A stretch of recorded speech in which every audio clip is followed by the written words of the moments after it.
the evidence discovered on a frigid November morning in 2019 left him completely speechless.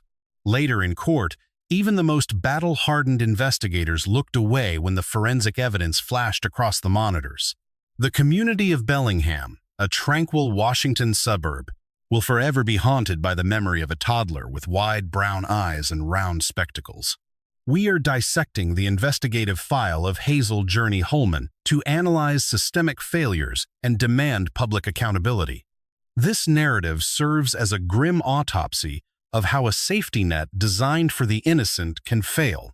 It is a profile of how dozens of witnesses recognized the danger signals but assumed someone else would intervene. It shows how polished social media filters can mask a brutal, domestic reality occurring behind closed doors. This is a tragedy, and I am suffering the most. I am her father, after all. That was my little girl. My final memory of her is in a hospital bed, entangled in medical tubing. On March 13, 2016, in a Shelton maternity ward, Brandon Holman held what he termed his miracle. Hazel entered the world cyanotic, struggling for air. Medical staff fought to stabilize the newborn. When her first cry finally broke the silence, he vowed to protect her from the shadows of this world. She grew into a spirited child with chestnut hair and oversized brown eyes, looking like a curious owl in her glasses. They called her Little Bug, a fitting name because she never simply walked, she moved with a desperate, frantic energy. Every morning followed a precise, intimate protocol. Hazel would beat the sun, creeping into her father's room to whisper, "Wake up, Daddy. It is time." This was their private sanctuary, a moment of pure connection before the noise of the day began.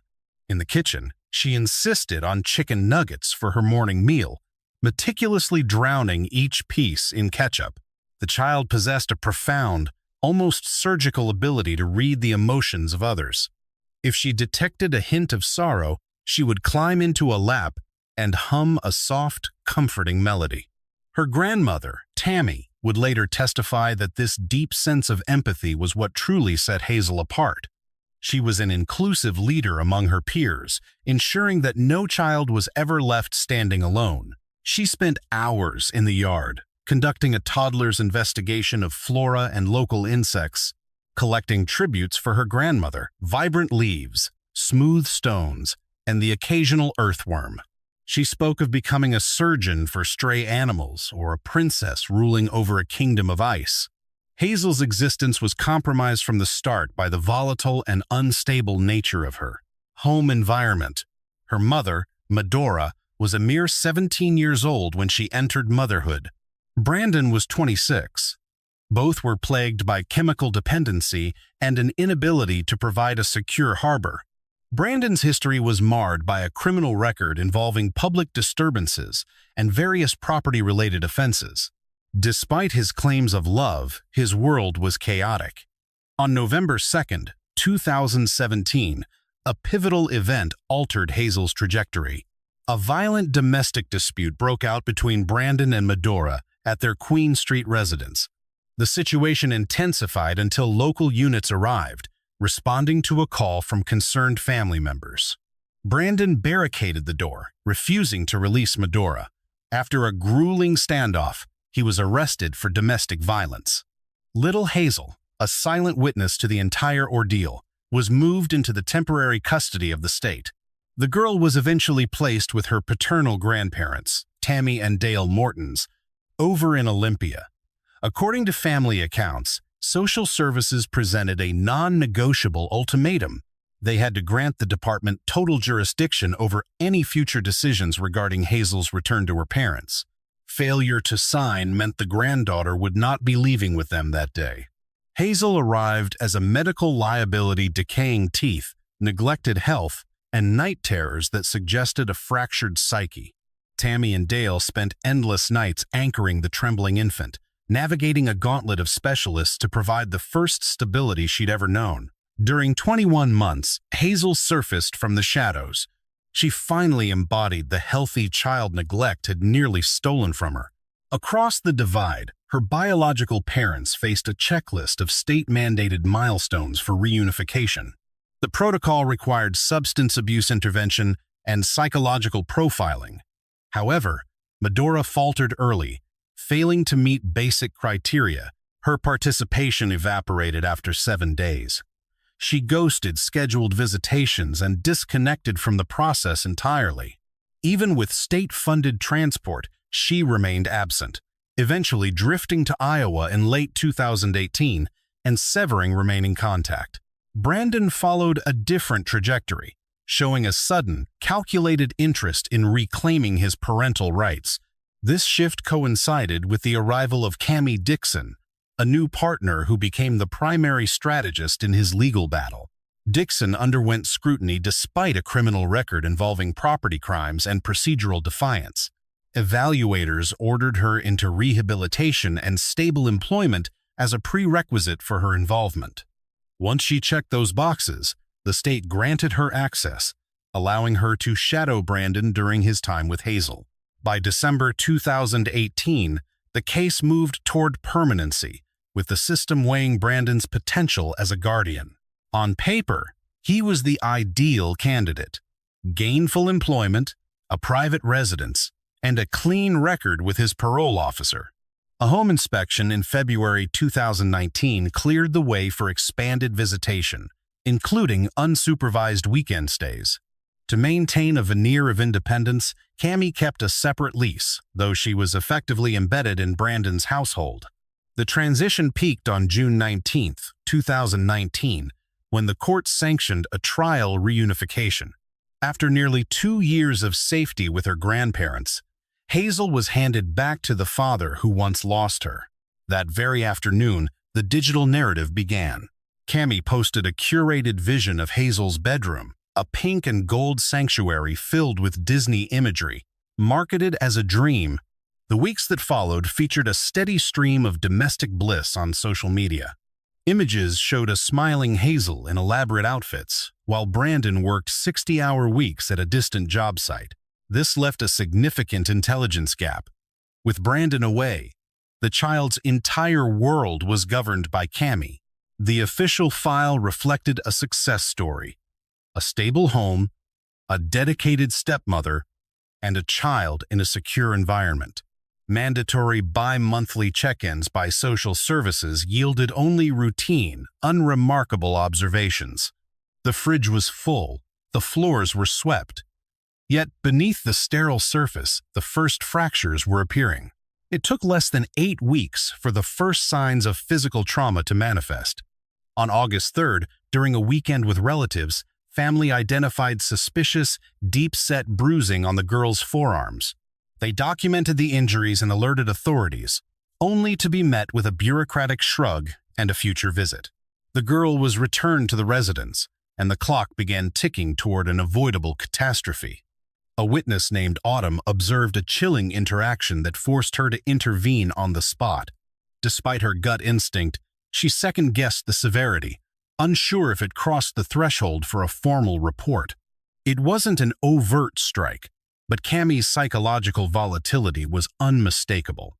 Autumn stayed silent until the trial.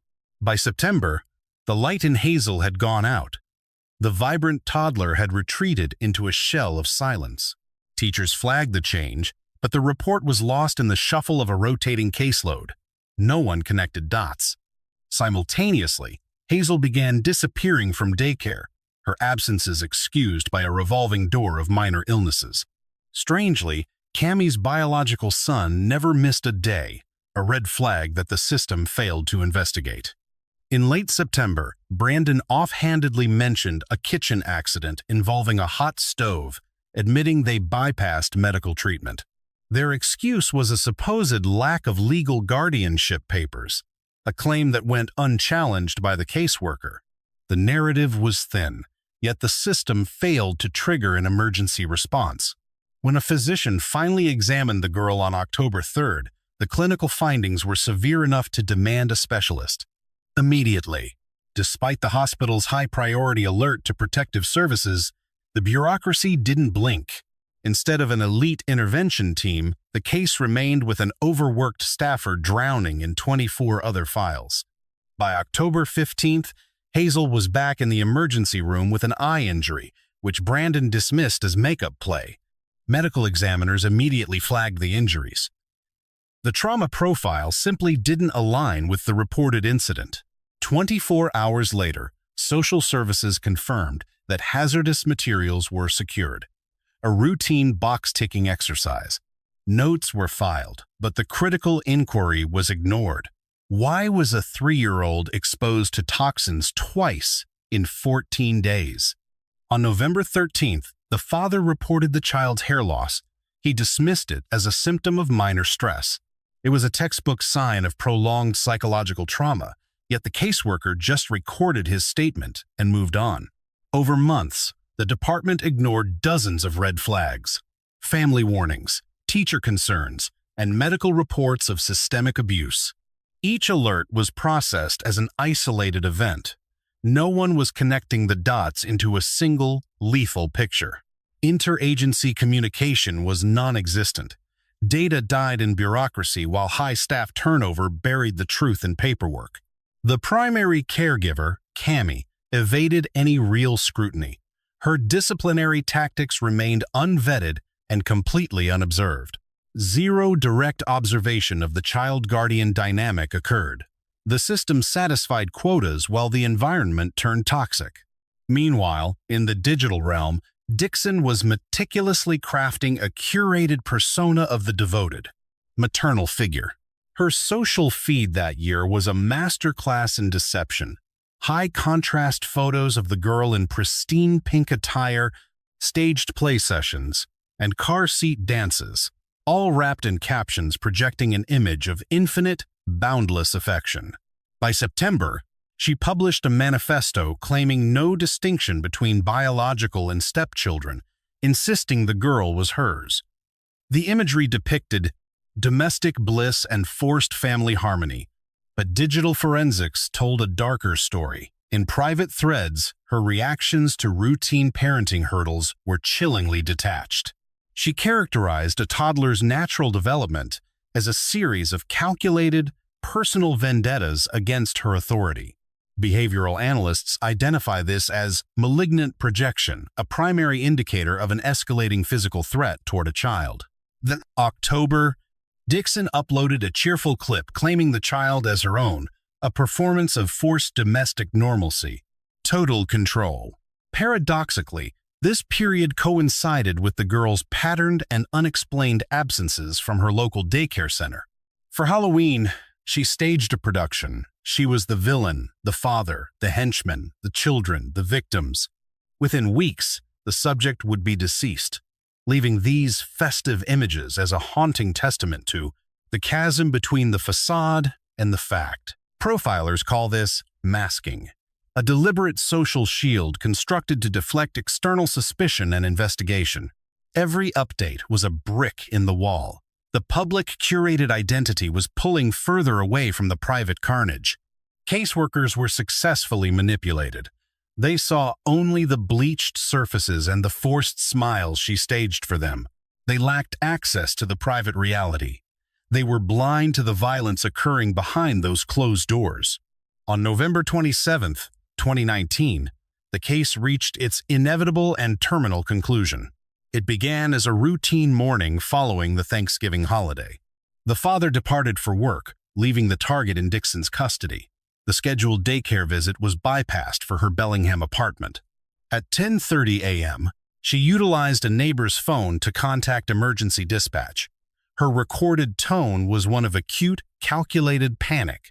She reported a choking incident and respiratory arrest. First responders arrived to find a situation far more dire than described. The victim was already non-responsive. Resuscitation efforts began instantly. She was stabilized at St. Joseph before being airlifted to the specialized Harborview Trauma Unit in Seattle. Medical investigators grew suspicious immediately. The clinical presentation did not reconcile with the choking narrative. Evidence suggested a pattern of chronic physiological stress, not a singular, acute event occurring that morning. On November 30th, 3 days post-admission, specialists confirmed catastrophic and irreversible neurological damage. Hazel Journey Holman was 3 years old. She would never live to see her 4th birthday. Life support sustained her shell until December 4th, when the machines were finally silenced. Roughly 6 months had passed since Child Protective Services returned her to her father. Now, that same man sits before us, playing the part of the grieving parent. The gavel is set to fall on Cammy Dixon come August 2nd. December 5th marked the day the cuffs finally clicked shut on Cammy Dixon. She faced indictment under Washington codes for gross failure to provide adequate care, resulting in a lethal, and the investigation took a chilling turn when Brandon, the girl's father, walked away without a single charge or a pair of handcuffs. He didn't just walk free, he became her loudest advocate, insisting that outsiders couldn't possibly grasp her true relationship with the child. Only those within our inner circle understand her devotion as a mother to Hazel and the others. We cherish our children with every fiber of our being. While he admits the circumstances remain clouded by unanswered questions, he remains certain she never intended harm. This nightmare weighs heaviest on me. After all, I am the one who lost a daughter. She was my world, and I demand the truth, but pointing fingers helps no one. Our cooperation with the authorities has been absolute. Our consciences are clear. Outside Hazel's former home, a grim shrine emerged, piles of stuffed animals and floral tributes, marking the short life of a girl who loved them. April 2022. 30 months after the tragedy, the wheels of justice finally began to grind for Cammy Dixon. The state meticulously reconstructed the final, agonizing months of Hazel's existence for the 12 jurors. The digital footprint left behind in Cammy's private messages became the smoking gun of the prosecution's case. A witness named Autumn detailed the red flags she witnessed, recounting the exact moment she felt compelled to step in. She described a chilling scene where Cammy's resentment flared simply because Hazel was the center of attention, prompting an abrupt departure. Forensic pathologists took the stand to dissect the physical evidence. The autopsy results flatly contradicted any theory of an accident. Yet Cammy remained defiant, taking the stand to spin her own narrative of motherly devotion.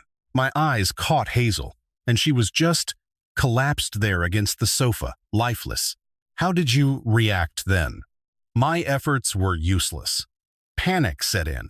I wondered if I should attempt life-saving measures, but I have zero medical training. I lacked the skills, a regret that haunts me. However, the trial's most jarring pivot occurred when the father himself took the stand.